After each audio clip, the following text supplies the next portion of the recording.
Selamat pagi Miss dan teman-teman. Pada hari ini, saya dan Enisha akan menjelaskan mengenai Kabinet Burhanuddin Harah. Kabinet Burhanuddin dibentuk pada tanggal 11 Agustus 1955 berdasarkan keputusan Presiden nomor 141 tahun 1955. Kabinet ini mulai bertugas pada periode 12 Agustus 1955 hingga tanggal 3 Maret 1956. Untuk Kabinet Burhanuddin sendiri, kami mengambil 7 program dari beliau. Yang pertama adalah mengembangkan kisah pemerintah, kepercayaan Angkatan Darat dan juga masyarakat kepada pemerintah.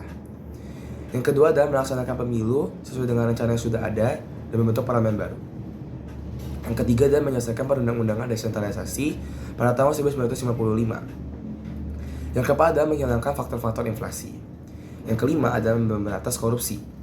Yang keenam adalah menyelesaikan masalah Irian Barat yang dikuasai oleh Belanda pada masa itu.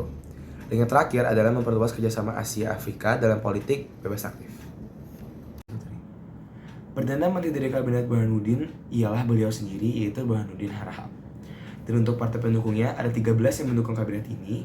Yang pertama adalah Masyumi atau Majelis Syuro Muslim Indonesia, Partai Indonesia Raya, PSI atau Partai Syarikat Islam Indonesia, Partai Demokrat, Nahdlatul Ulama atau NU, Partai Sosialis Indonesia, Partai Katolik Republik Indonesia, Partai Buruh, Partai Rakyat Nasional, Partai Republik Indonesia Raya, Partai Rakyat Indonesia, Partai Kristen Indonesia, dan juga Partai Independen.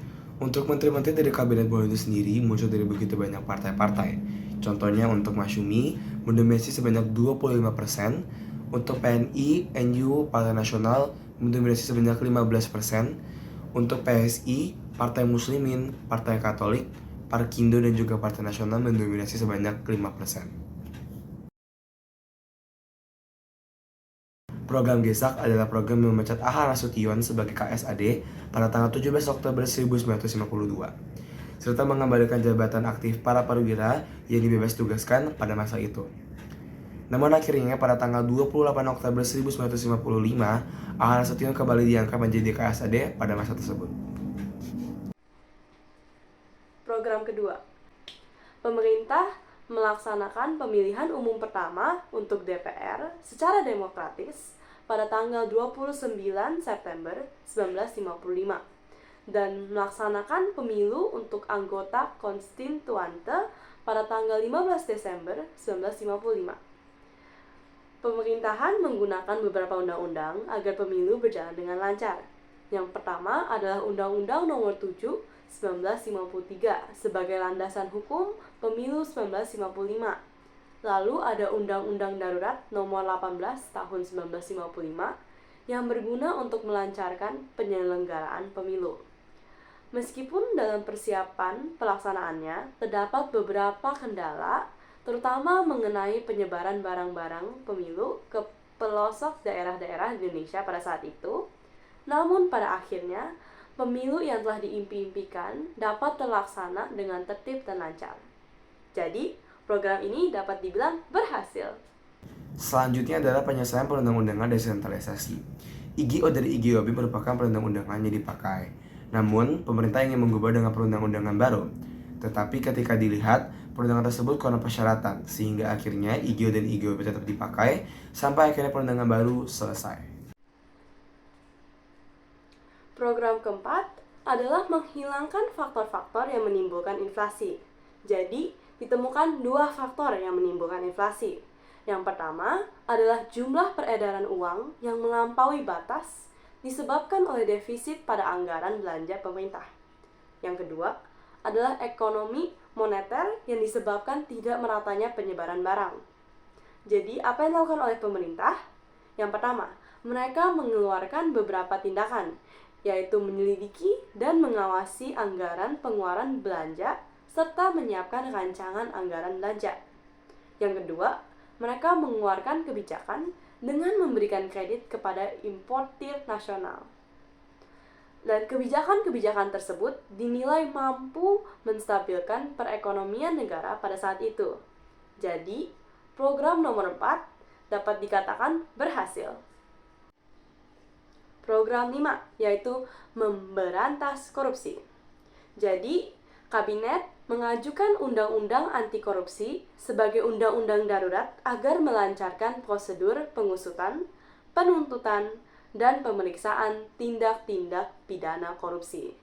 Namun, Partai NU dan PERTI merasa keberatan dan mereka mengancam untuk menarik balik menteri-menteri mereka jika kabinet masih maksa untuk mengeluarkan undang-undang tersebut. Jadi, undang-undang pada akhirnya batal dikeluarkan. Kabinet juga berhasil menangkap 16 orang dan mereka ditahan di rumah dengan tuduhan melakukan korupsi. Termasuk diantaranya 2 pejabat polisi, 7 pejabat sipil, dan 3 warga parti Kelir.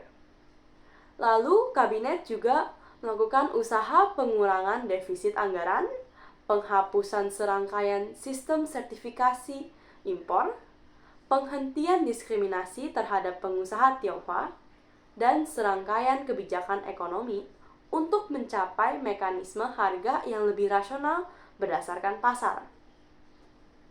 Jadi, meskipun upaya pemerintah tidak berhasil secara sepenuhnya, jadi ada beberapa yang gagal, yaitu untuk mengeluarkan undang-undang anti korupsi, namun secara keseluruhan masih cenderung sukses. Program 6, yaitu untuk mengembalikan Irian Barat. Jadi, kabinet ini mengirim delegasi ke Perserikatan Bangsa-Bangsa atau PBB untuk memperjuangkan hak Indonesia atas wilayah tersebut.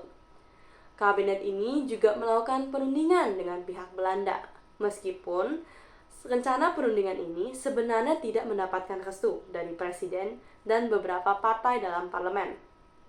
Kabinet ini mengadakan konferensi dengan Belanda di Jenewa pada November 1955, tetapi tidak menghasilkan kesepakatan. Jadi dapat dibilang bahwa program ke-6 ini gagal. Selanjutnya adalah pengembangan kerjasama Asia-Afrika yang terkait dengan politik bebas aktif. Hal ini berkait dengan politik bebas aktif di mana ini merupakan kegiatan yang dipakai untuk mempertahankan kemerdekaan nasional Indonesia serta memperluas kerjasama. Sehingga akhirnya Burhanuddin melakukan ini untuk memperluas jaringan kerjasama antara negara lain dan juga mempertahankan status kemerdekaan Indonesia. Alasan jatuhnya kabinet. Yang pertama adalah karena adanya perselisihan antara partai-partai koalisi, terutama Masyumi dan PNI, karena mereka memiliki pandangan berbeda tentang masalah ideologi, politik luar negeri, dan hubungan dengan Presiden Soekarno.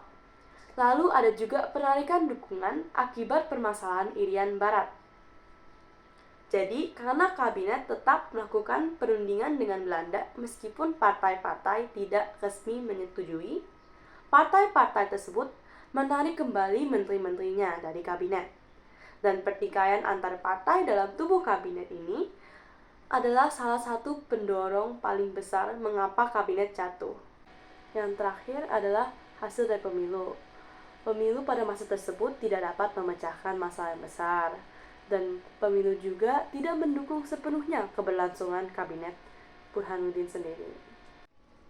Jadi, pada tanggal 2 Maret 1956, saat pelaksanaan sidang keputusan DPR, Burhanuddin Harahap menyatakan akan menyerahkan mandatnya pada 3 Maret 1956.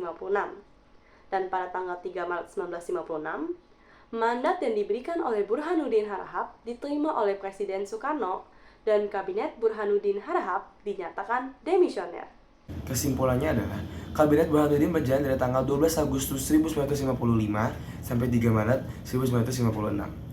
Dan pada masa ini, seluruh program berjalan dengan baik tanpa ada suatu kekurangan, meskipun ada beberapa masalah.